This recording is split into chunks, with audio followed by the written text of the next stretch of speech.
and this is Killer Kyle, and welcome to Wheels of Fury.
Welcome to Wheels of Fury.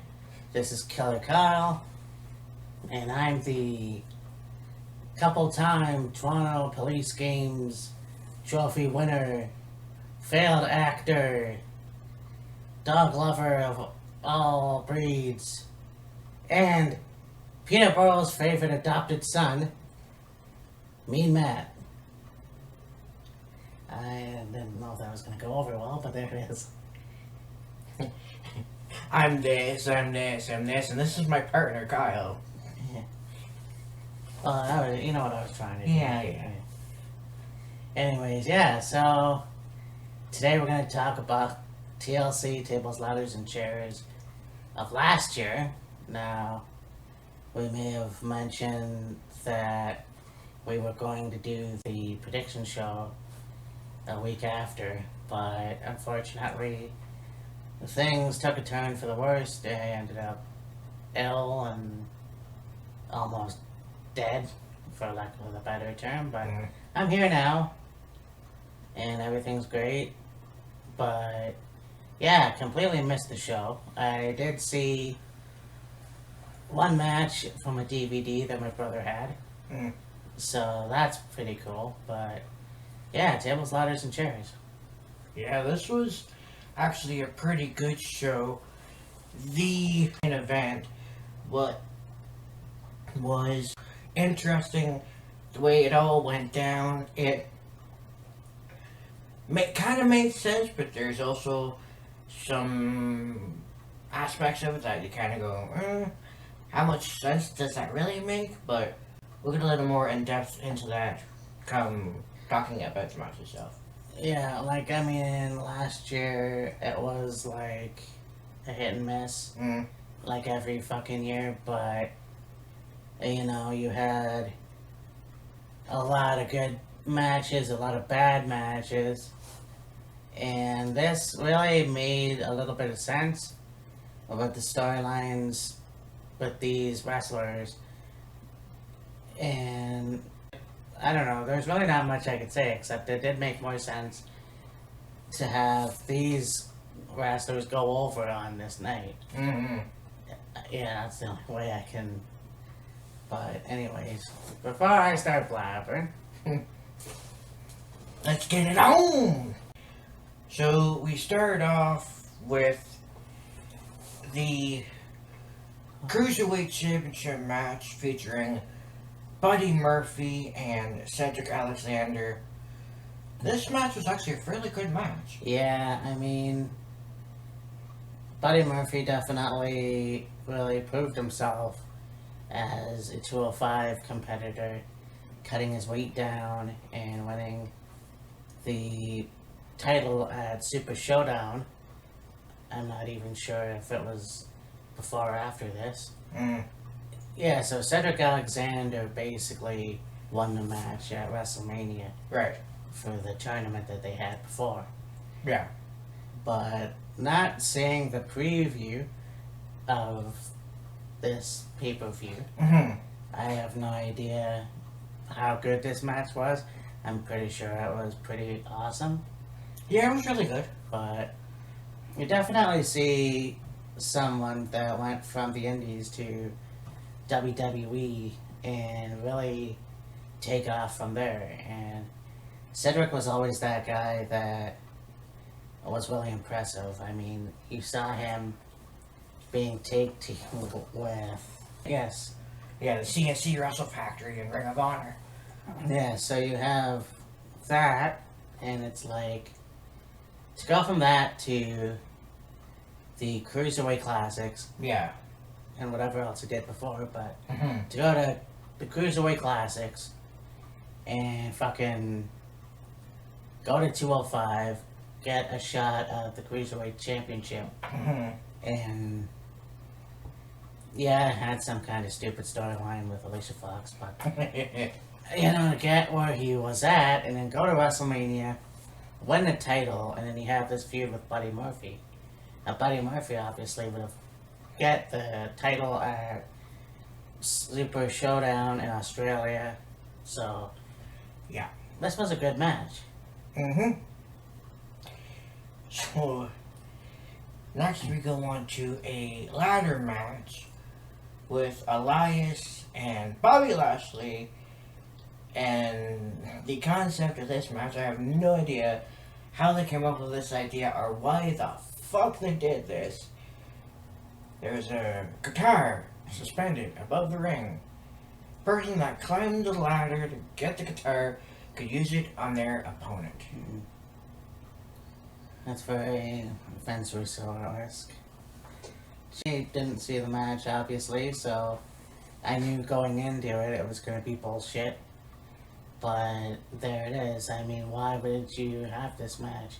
You got somebody like Bobby Lashley who's all muscle and is built like a brick shithouse, and you're giving him a match like this? I mean, I don't care if Elias is a guitar guy. You know, this was just fucking dumb. You have two fairly substantial, really talented dudes in Elias and Bobby Lashley. Whether you like them or whether you don't, they're fairly good in-ring performers. They're fairly good on the microphone. They can get people to hate them in a moment. First words out of their mouth. And they built up this match and the rivalry okay. But then you go and do something stupid like, hey, let's suspend a guitar above the ring. And the person that climbs the ladder, gets the guitar, can use it. Okay, if you're going to have a ladder match, have a ladder match.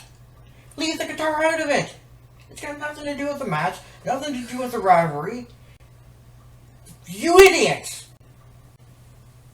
Well, I think, and I mean, this is stupid as well, but they wanted to include ladders in the TLC pay-per-view, which is great. I get it, but the concept was fucking stupid. Exactly. You know, but whatever. That's just the way that the company is, unfortunately, and yeah, that's pretty much all I could say. Fucking dumb! Anyway. Yeah. Next you have the finals of the mixed match challenge with the Fabulous Truth, the team of Carmella and RTruth, which, by the way, they're still together, and what they've got going on right now is actually pretty entertaining. Yeah, I mean, this was, you know, a good match, obviously. You look at the mixed match challenge, and out of all the tag teams, there's only one team that stayed together, and that's Carmella and RTruth. To finish what I was saying, though, Carmella and RTruth were against Alicia, the team of Alicia Fox and Jinder Mahal. Yeah. And, you know, with Alicia Fox being a modern-day female version of Brian Pillman, could go off at any moment, and Jinder trying to get her to meditate and shanty and all this other stuff, and Alicia trying to be the team captain, if you will, and the Singh brothers get involved, and Alicia would not be happy about it, and all this other stuff. I mean, Alicia Fox and Jinder Mahal are yin and yang. They're way opposite ends of the spectrum. Both are very good performers, and with Jinder trying to keep Alicia under control before the match and even during the match and all this other stuff, it was entertaining in the fact that it was funny, but I don't think their track record was all that good for the mixed match challenge. I don't exactly remember who they beat to get into the final match against Carmella and RTruth, but nevertheless, RTruth and Carmella ended up winning this match, and the prize was a all expenses round trip to motherfucking Stamford, Connecticut, and the WWE headquarters. Yeah, and that's the problem right there. I mean, you have Alicia Fox, a Greek tragedy. I don't know what this woman did to deserve the fucking treatment she is getting. She got. And she is pouring pop in people's hats and eating people's popcorn and acting crazy and shit. And then you think, okay, well, she's calmed down because she's dating Cedric Alexander. To have Cedric break up with her. And then she goes more off the rails. And then she turns in and gives her best Paige impression, Cedric! Or whatever the fuck. And then she dates fucking, well, that was actually before then. Her going off and dating Noam Dar, and then this, and then what? Why is Alicia on your programs? Like, seriously, she's not doing a goddamn thing. No. And the fact of the matter is, it's fucking sad. I don't know if she's an alcoholic, I don't know if she's a drug addict, but the way she's moving in the fucking ring, it's fucking sad. And I don't understand it, it's not fucking funny. It's just fucking sad. And yeah, she may have had one Divas chance go around, whatever, but the fucking truth hurts, and it's just like you wasted another fucking talent. Yeah. Although I will say, like, the whole round trip to headquarters to Stamford, Connecticut, that was just stupid. But at least they also got the last entrance in the men's and women's Royal Rumble matches. RTruth and Carmella, which is alright, although Truth didn't fare very well. Carmella, I think, did alright. Yeah. I don't know, there's another one. Ron Killings has been in the wrestling business now for about 20 years. And it's like, the fuck you doing with him? You're making him like a stupid, like, he's got no brains and shit, you know? The stuff he did in TNA was, apparently it was awesome. I didn't see too much of it. You know, he was doing this thing with Road Dogg. I didn't really get it. I didn't get K-Quick one bit. And so, you have him do this little Jimmy thing. It's worse than Mix Max. Boy, you're having English problems today. Holy hell. I haven't even had anything to drink yet. I know. So you have him do this little Jimmy gimmick, which was fucking stupid. A grown man doing that, really? A grown ass man talking to himself? Yeah. Or pretending like he's talking to a little kid or whatever? And now he's teaming with Carmella, which is great. I really enjoy that. And I actually forgot that they were in the Mix Max chop thing. Yeah. And, so there it is. You know, without them doing the fucking flops thingy.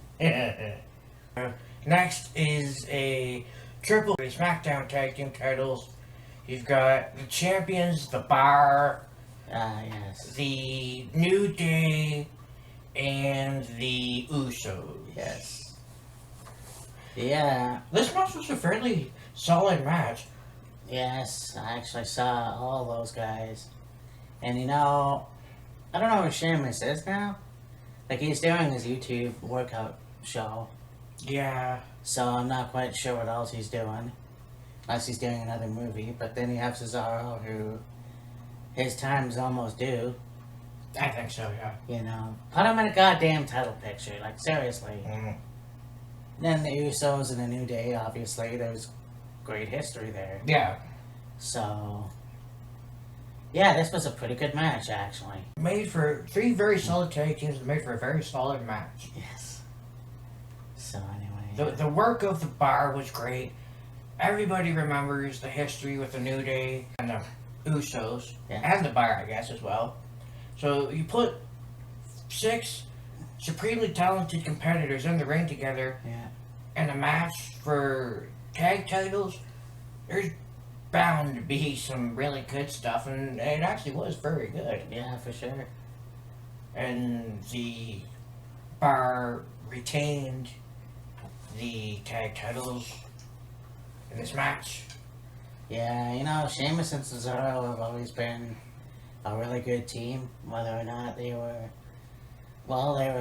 competing against each other or with the World Team, League of Justice, or, you know, the bar. They really work well together. And I don't know if it's because of the European thing, but these guys were fucking awesome. Now, I don't know if Sheamus is ever going to come back. I'm sure he will. I'm sure he will at some point. Give Cesaro something. Although it's really interesting how they had the bar together for 3 years, 4 years, and then they have the Superstar shakeup. You have Cesaro on SmackDown, and Sheamus is MIA. Yeah, I know. It's weird. Anyways, next go on to a TLC match with Braun Strowman and Baron Corbin. If Strowman won, he would get a Universal Championship match at the Rumble, and Corbin would be relieved of his duties. And if Corbin won, then he would become the permanent general manager of Monday Night Raw. Well, you already know how I feel about this, so I'm gonna have you go this time. I mean, why? Like, okay, Strowman is a really good performer. Right. Baron Corbin's, nah, whatever. The fact that they would even consider Baron Corbin permanent general manager of Raw is ridiculous. And Strowman has had several opportunities at the Universal Championship, and WWE keeps fucking him over. But Strowman ended up winning this match, so Corbin was relieved of his duties, and yeah. That lasted for all. Yeah. 30 seconds to a minute. Anyway. Next we go on to a tables match with Natalya and Ruby Riott. Oh, yeah. That feud. Yeah. Yeah, and you know, it was kind of fascinating to see the faces on the tables and stuff like that, but this was shortly after Jim Neidhart had died. Yes. Well, a few months actually, since Jim Neidhart had died. So, you know, you have Natalya with his jacket, and it's all very cool. Yeah. She did actually win the match, which I think was awesome, but there was a point where, and it might have been Ruby Riott, tore the jacket or did something to the jacket. No, it wasn't the jacket.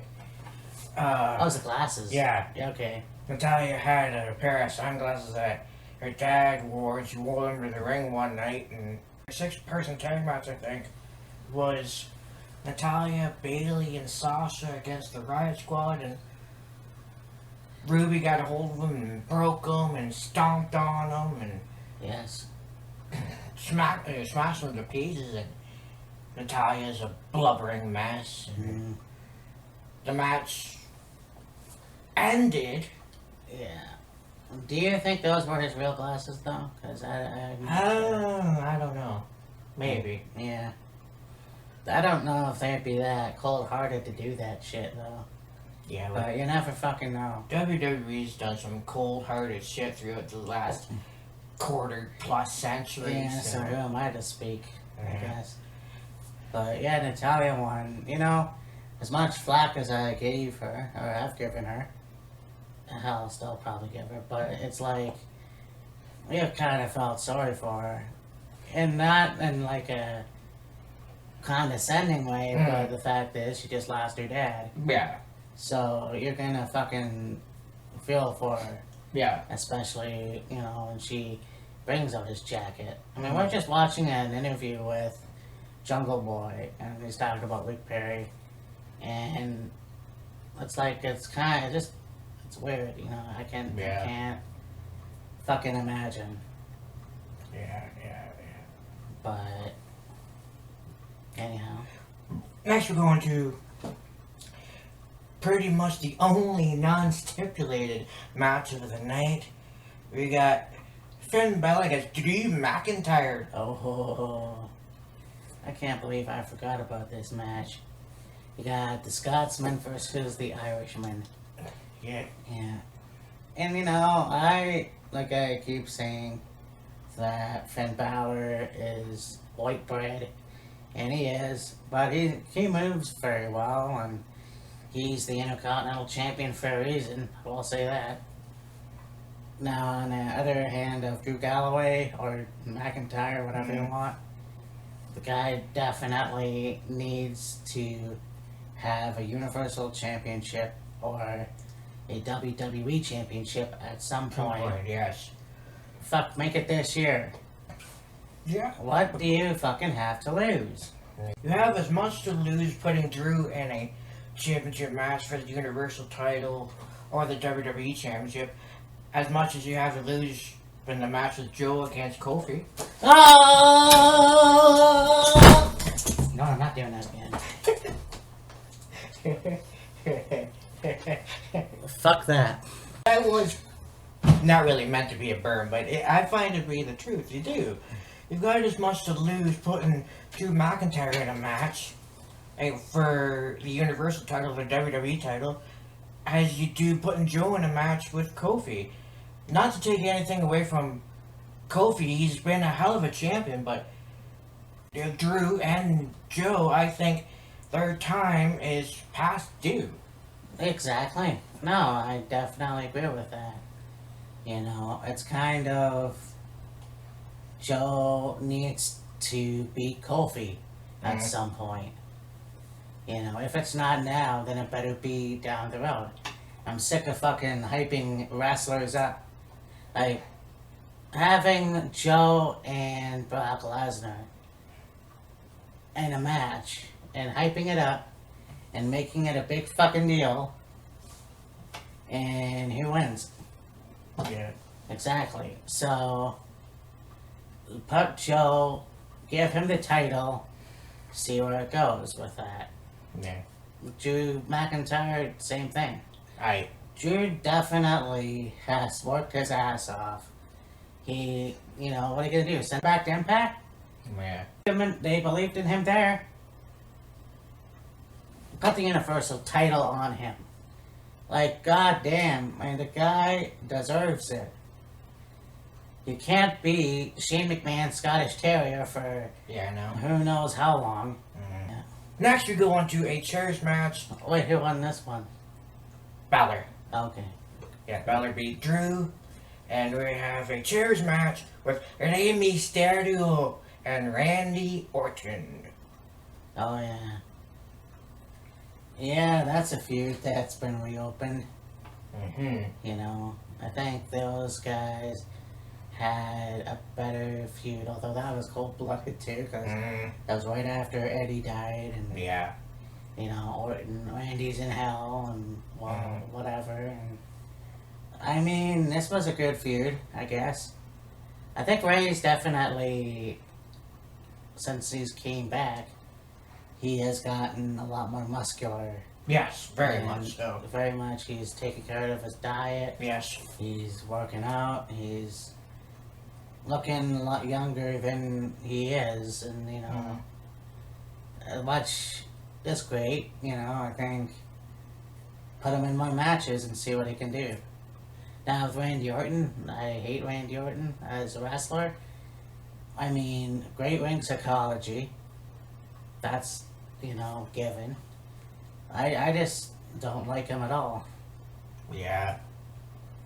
A lot of people, I believe, well, maybe not nowadays, but a lot of people back years ago, 2004 to 2014, 15 maybe, Yeah. had a bad taste in their mouth involving Orton, of course. Orton and his personal life is a lot more down to earth, a lot more mellow, a lot more chill. He's not this young, brash, cocky punk that to think he could do whatever he want and get away with it. And oh, I'm young and dumb, dude. You're fucking 24. Young and dumb isn't gonna fly. And all this other stuff. And a while back, there was a table for three with Randy's wife, Kurt Angle's wife, and Matt Hardy's wife, Rabby. Randy Orton's wife was basically saying that, like, seeing Randy holding one of his kids in his arms and being so sweet and genuine and kind of loving and caring and all this stuff really made her emotional, because you see Randy on TV and he's this aggressive, ruthless, dangerous son of a bitch that doesn't give a shit about anybody. You know, the apex predator, Yeah. the viper, you know, the legend killer, and yet you know, him at home is the complete opposite of how he is in the ring, and that's the way it should be. But, yeah, I mean, and that's the thing too. Sorry to cut you off, but that's the way it is. Look at Alice Cooper. Now, here's a guy who, in the 70s and the 80s, he was a huge alcoholic and, you know, whatever. He took his work at home with him. He was always Alice Cooper all the fucking time. So he got clean. You know, he went back to being a musician. He got clean again. And he just figured, you know what? Alice Cooper is my stage where I go and I perform. Vince Inferno is for when I stay at home with my wife or play golf. Yeah, exactly. So, I mean, you have to separate reality from fantasy, and sometimes that's hard. I've done it for some reason. I've done it myself, and that's just the way it is. Sometimes it's difficult. Yeah. So, you know, I can say that I commend Randy Orton for growing up. Yeah. You know, and that's the thing, too. When you're in your 20s, you think your shit doesn't stink.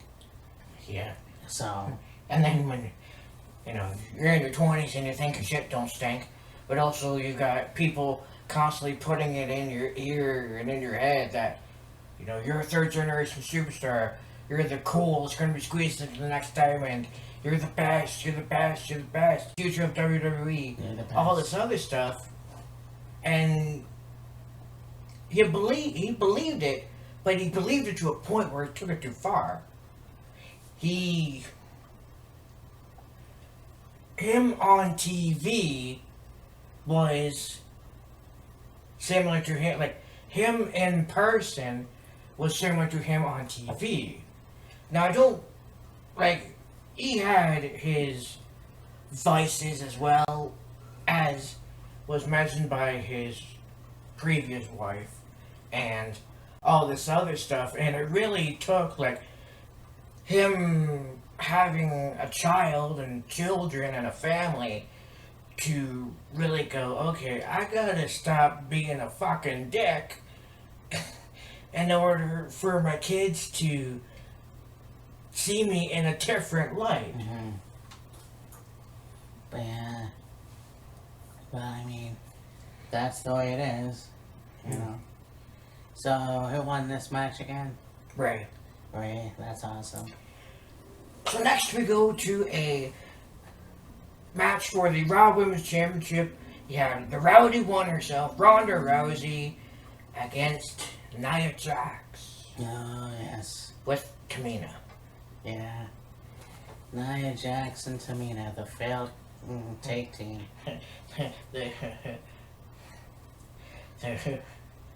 the failed Samoan slaughterhouse. Yeah, pretty much. I mean, that was pathetic in itself. I mean, you have Nia Jax, and, you know, the woman definitely is a great wrestler. Good wrestler. I can't say great. Mm. Good wrestler. She knows what to do, but they put her in the shittiest angles ever. And a match at WrestleMania with Alexa Bliss was pretty good. The lead up to that was fucking terrible. Yeah. You know, the whole bully thing, and I get it. They were trying to teach kids, although can't teach whatever.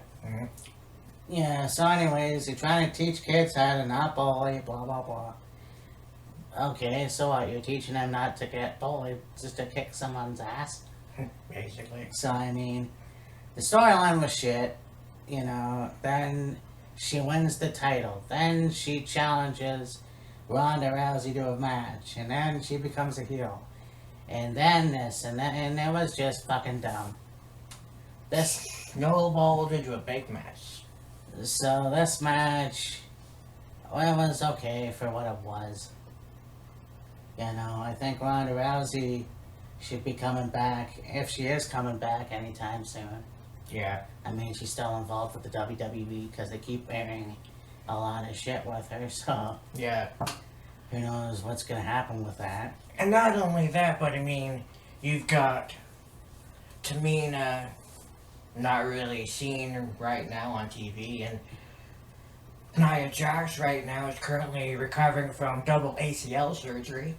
Oh, yeah. So, yeah. Yeah, and of course, her shitty acting. Yeah. Oh.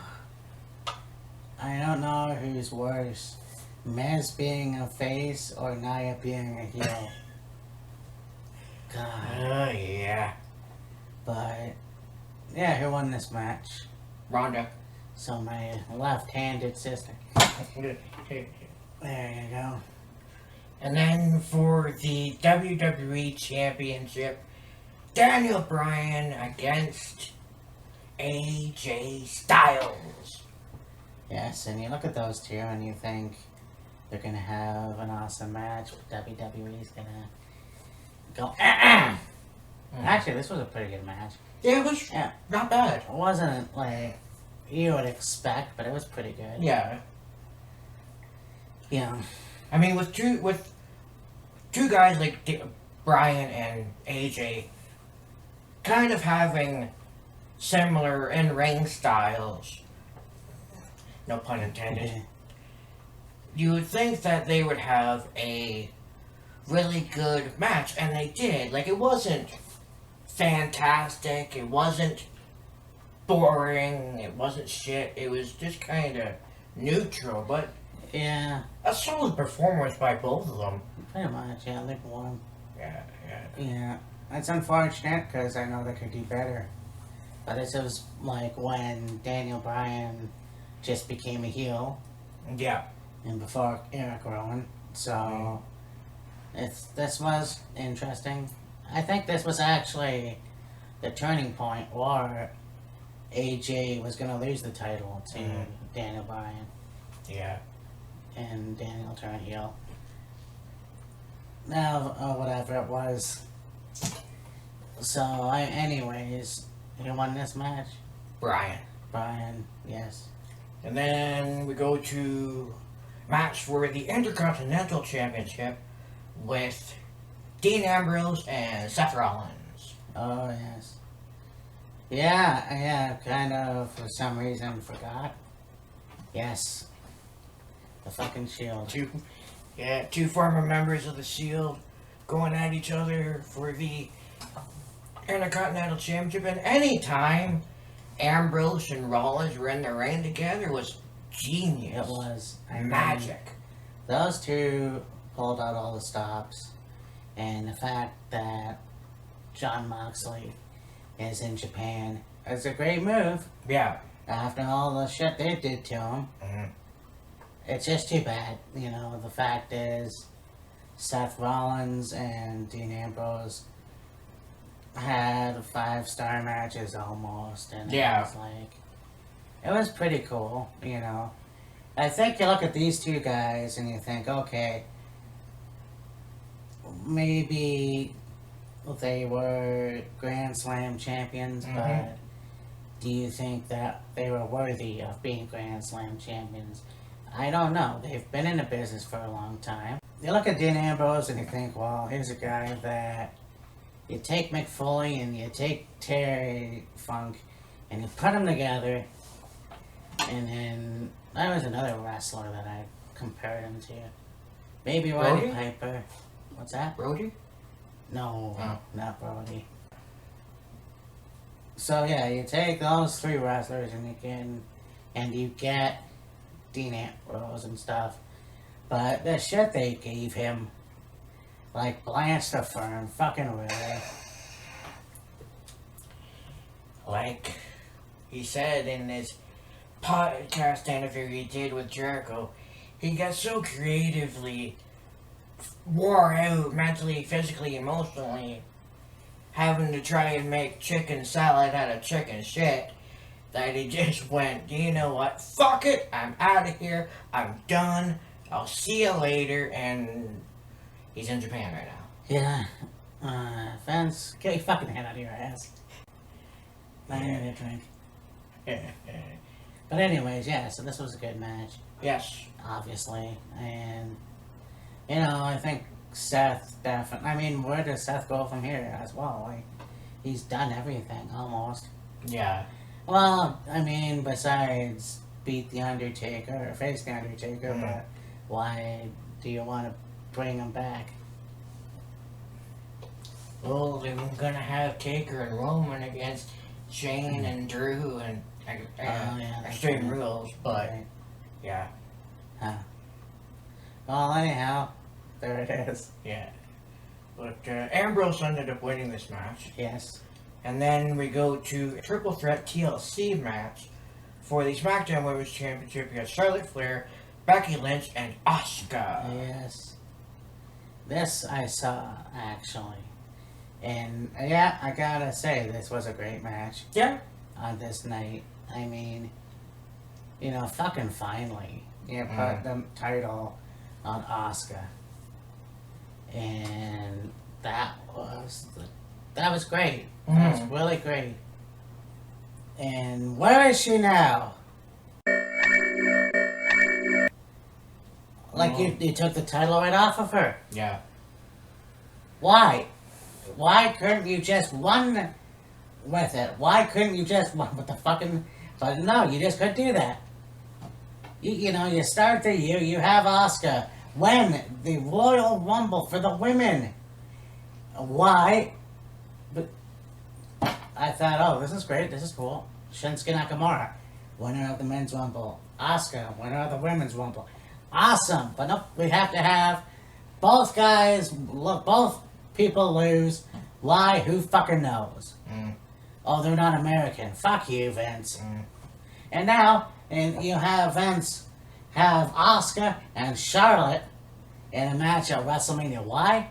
I don't fucking know. And then what? Oh yeah, so Charlotte's gonna beat Asuka? Seriously? Oh, that's just fucking perfect. Seriously, I still don't take Asuka as the credible wrestler. She's just another one of those wrestlers. She was undefeated in NXT and you fucked it all up. Yeah.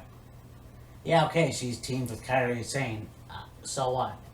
Yeah, they've got her team with Kairi Sane. They're, I guess, managed by Pace. They're made a interesting debut.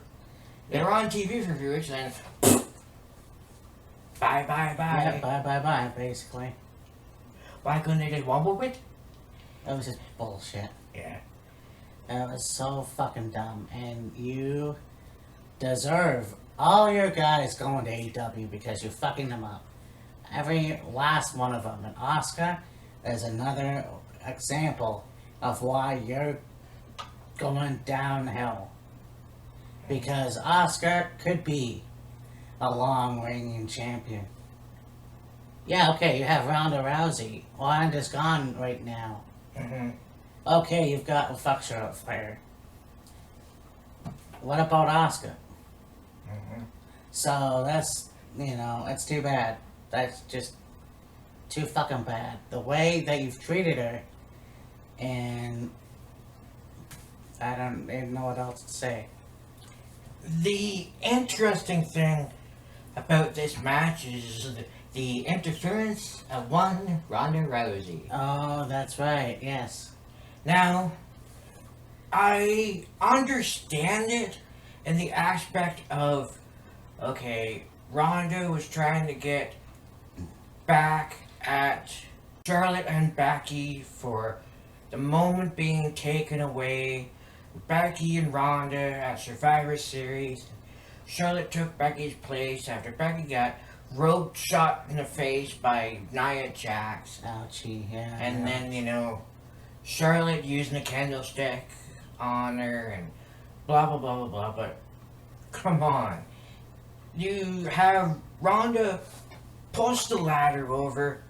They go flying. And that gives Asuka a chance at the championship. Okay, Asuka was champion. Fine, that's great.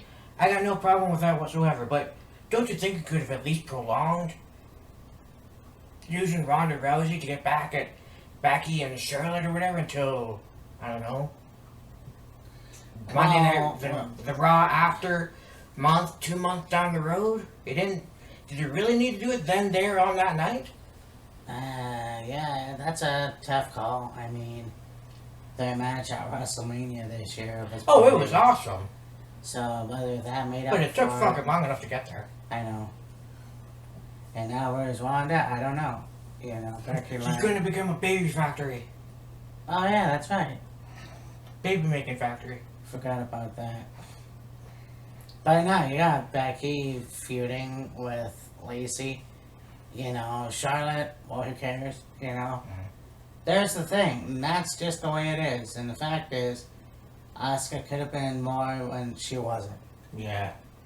And I don't know why, but that's just how they saw things. And it's pathetic. That's just all I can say. Asuka went from being an undefeated 523-day reigning NXT Women's champion to a wet fart. Pretty much. A fart in church. Yeah. And, yeah, that's the card for TLC 2018. So that was TLC 2018. And, yeah, I didn't see the whole show, but obviously still have memories of how they got there. Yeah. But this year definitely is much different. You have Becky Lynch as the champion. You've got a new thing going with Lacey Evans and Baron Corbin. Whether you're gonna like it or not, it's something.